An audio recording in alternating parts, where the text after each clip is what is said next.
2-3 दिवस झाले Instaच्या फीडवरती ही रेसिपी मला सारखीच येत होती. म्हणून म्हटलं चला आज आपण पण बनवायचा प्रयत्न करूया.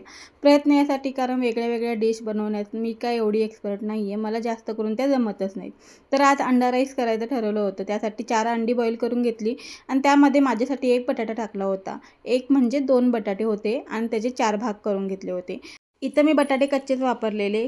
आता डायरेक्ट कुकरमध्ये बनवणार होते म्हणून मी कुकर घेतला आणि त्यामध्ये तेल टाकून पहिल्यांदा मी ब्राऊन असा कांदा फ्राय करून घेतला. त्यानंतर त्याच तेलामध्ये थोडंसं हळद, मीठ आणि लाल तिखट टाकून अंडी आणि बटाटा थोडासा फ्राय करून घेतला आणि उरलेल्या तेलामध्ये थोडंसं तूप टाकलं. त्याच्यानंतर खडे मसाले टाकले.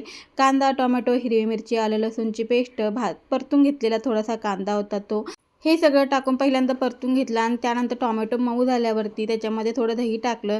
घरातले जे काही बेसिक मसाले होते तेही टाकले. सोबतच चिकन मसाला आणि थोडासा गरम मसाला टाकला. सगळा मसाला मस्त असा शिजला. दह्यालाही तेल सुटलं होतं. त्यानंतर त्याच्यामध्ये अर्धा तास मी स्वच्छ धुवून बासमती राईस आधीच भिजत घातला होता तो टाकला. सगळं मिक्स करून घेतलं. वरून बटाटा आणि अंडी टाकली, कसुरी मेथी टाकली, जो तळलेला कांदा होता तोही टाकला आणि कुकरला फक्त एकच शिट्टी करून घेतली आणि एवढा छान हा राईस झाला होता. मला वाटलंच नव्हतं की माझ्या हातून एखादी रेसिपी एवढी छान होईल आणि घरात सगळ्यांनाच आवडली होती. चला तर मग तुम्हाला आवडली असेल तर नक्की सांगा.